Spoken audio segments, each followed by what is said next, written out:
That's a good point. And so we'll open up with, of course, the topic that we don't like talking about the most, that we keep talking about a lot of. But before that, I want to rant on something. I hate Black Monday. I feel like if you're going to fire your coach, just do it earlier than later. Why waste your time even getting to this point? Because a lot of these coaches probably should have lost their job, and we're going to talk about some that shouldn't have lost their jobs, but I just don't like Black Monday. It's like, bury this stuff. Like, just don't fire them after the last game of the season. I mean, just go ahead and get it over with. If you're going to let somebody finish the season out, just let them go ahead and start into the next year. Just if you're going to fire them, fire midway through the year. We want chaos. We want all the craziness that comes behind that part.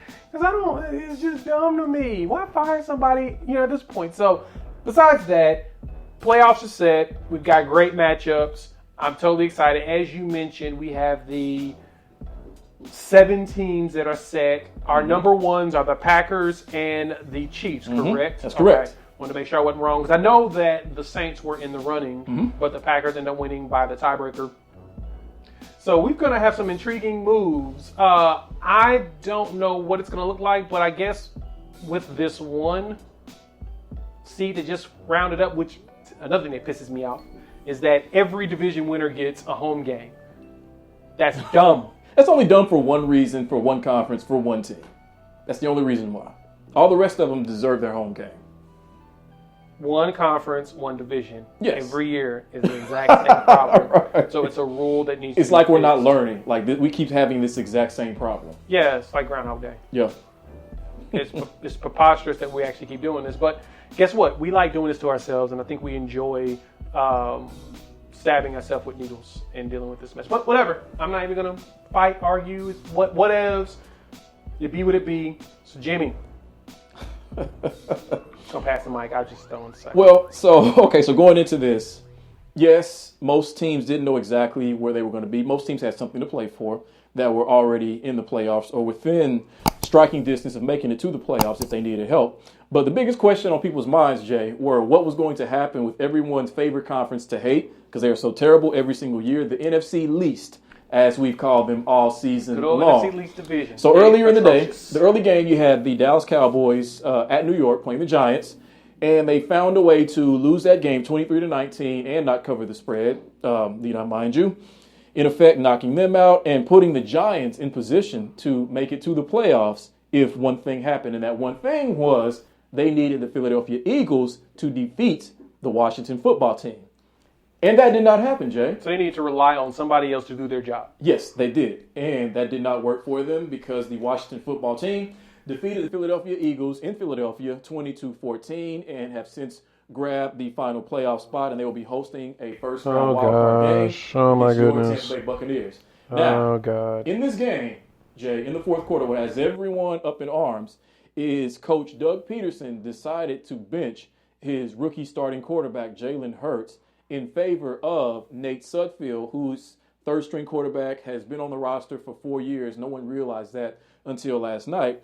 And he finished the fourth quarter, played poorly, did not put them in a better chance to win the game, even though Jalen Hurts wasn't particularly throwing the ball well. But everyone is up in arms in regards to that. New York is pissed off at Doug Pederson because he cost them a chance to go to the playoffs. People feel like he laid down on purpose for that reason, just to stick it to New York, or some other reason that no one can figure out as to why he benched him, believing that Hurts didn't give him the best chance to win over Sudfeld. So, Jay, all this hatred, all of this vitriol that Doug Pederson has been enduring all day long, do you feel like that is justified for this Nate Sudfeld move, or do you feel like people are being unfair and crucifying him unjustly? Jimmy, I'm going to say that we're definitely being fair with this one, because you mentioned two things that made sense throughout all of this. Number one, they brought in Sudfeld for Jalen Hurts and attempt to coach to win. And bringing in a quarterback also because they wanted to give him snaps. You bring in a quarterback that you've had for 4 years and never thought to actually put in the game since you've had him. Mm-hmm. It doesn't make any sense to me. That doesn't sound like you're trying to win anything. That's the first thing. The second piece behind this is that if you don't want to make it look like you're obviously trying to tank, to lose this game, you should have just left Jalen Hurts in there. Jalen Hurts was 7 for 20, 72 yards with an interception.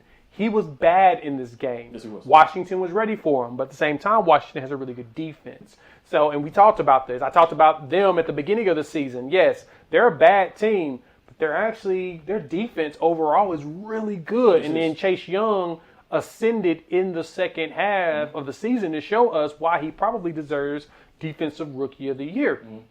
So, to me, what is the value in tanking in the draft to get a better draft pick when you would go from, I guess it's from like 9 to 6? Yes. If with this tanking situation that they did, unless you're dropping back to get a Justin Fields or a Trevor Lawrence, what value do you have in tanking?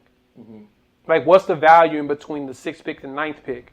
You might get a Jamar Chase or Devontae Smith, but we just saw that Jared Jefferson, who was picked, 4th?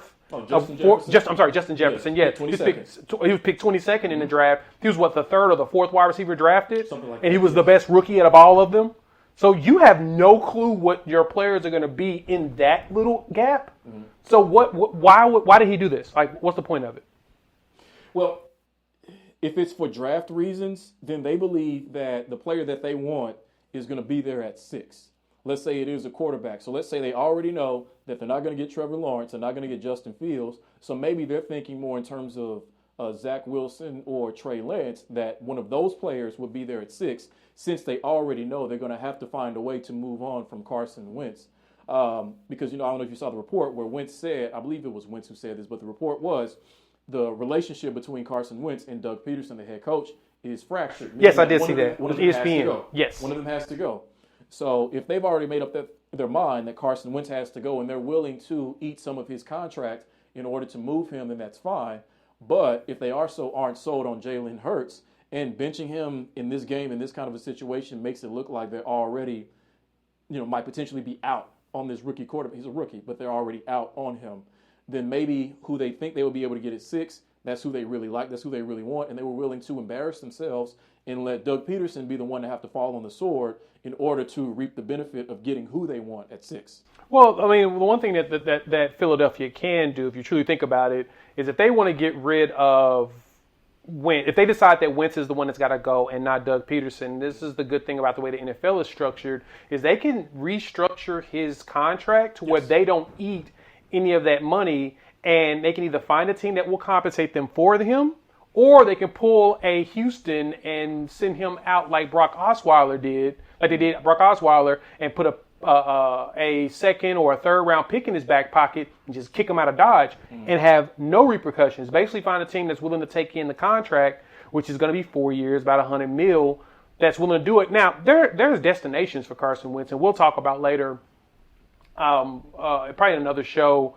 some destinations for some of these displaced quarterbacks. But there's a home for Wentz somewhere. There's going to be a team out there that's willing to take him on because he's not a bad quarterback. He had a really epically bad year, but someone's going to potentially could find a way to rehab him. It's like you said, if the relationship between him and Doug Pederson is fractured, that's probably the reason why he sucks so bad.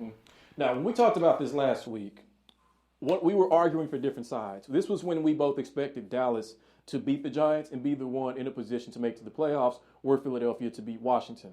So I said that Philadelphia was going to lay down for Washington because the management there has a better relationship with Washington than they do with Dallas, but it ended up being New York. So is this to say, Jay, if we kind of take what happened and put it back within the structure of last week's discussion, is this to say then that Philadelphia actually hates New York just as much or more than Dallas? Therefore, they were willing to do this in the fourth quarter, make a move that everyone is scratching their heads over to ensure that they would lose the game by putting in Nate Sudfeld over Jalen Hurts. Well, the problem behind that theory, as we had that discussion, is no matter what, Philadelphia was in command of who made it into the playoffs. Yes. So if it says anything, potentially it says that the Giants hate Dallas more. Well, hate the Giants more than Dallas.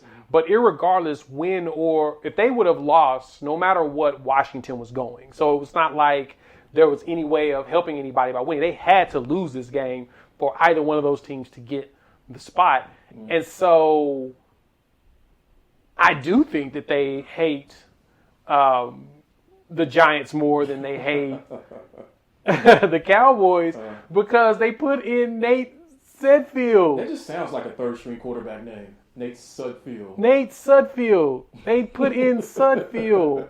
I mean, you can think about it like great quarterbacks. They tend to just have really fun and interesting names. Patrick Mahomes, Tom Brady, Drew Brees, Nate Sudfeld.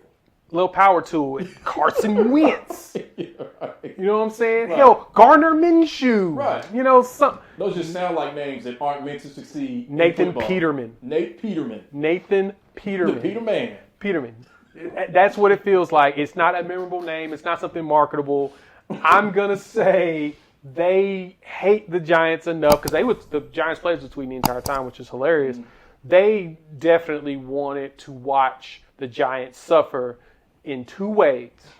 One, when they decide to go for it on 4th and 3 in the fourth quarter, at the 3-yard line, instead of kicking a guaranteed time field goal. It wasn't the play like a horrible play call? Yes, it was horrible to the point of Jalen Hurts had to run to the left and throw it across his body to try to make something happen. Ugh. It was bad. Oh, my God. They went for it on 4th and 3 on a guaranteed field goal, Jimmy. Mm-hmm. They went 4th and 3. They would have tied the game. So this just screams that they did this on purpose. Yes. And they will never admit to the reasons why, but we know this was on purpose. He already said that he was trying to, he was coaching to win. So I guess bringing in Sudfeld, getting him reps after Hurts stinks it up, you put him in, and this dude goes 5 for 12, 32 yards. It was horrible. But see, that's the thing, though. Even though Jalen Hurts wasn't throwing the ball effectively, he still had 2 rushing touchdowns. He did. So someone with his mobility and his running ability can just break a play off just like that and get you right back in there. He was effective, and at the same time, you got to remember Philadelphia ain't got no receivers. Right. Alshon Jeffries was a healthy scratch. Wentz was a healthy scratch. Zach Ertz wants out. He's on his way out. He's not what he used to be. Dallas Goedert was injured. Yep. Miles Sanders was injured, didn't play. They basically had Greg Ward, J.J. Arcega-Whiteside, Jalen Reagor, Travis Fulgham. A bunch of guys. Bunch of guys. Mm-hmm. Bunch of guys. Who haven't emerged in any way. Yeah. In any way, shape, or form. So Philadelphia, they should be ashamed of themselves. But I bet Philadelphia, they're not happy about this. I mean, because they went 4-11-1. But it does comfort them somewhat to cause such misery to the Giants fan base. That's what I'm saying. So, they enjoy. And you know what's funny? If I think about it now, as we've talked through this and from last episode, it seems like they enjoyed hurting either one of the teams. They didn't care because, like I said, the loss to Washington guaranteed Washington goes in. They probably just wanted to have fun pulling at both their strings, irregardless. But like, yeah, hey guys, if this is you, Dallas, guess what? We're doing the same thing. Right. That was the game plan, no matter what. If it was Dallas, they may have taken Hurts out in the second quarter. They actually probably wouldn't have played Hurts. Right. They would have just said, you know what, he's a healthy scratch. We want to make sure that he's healthy for next season since he's the future. Right. What? I don't know. So y'all be ashamed, Philly.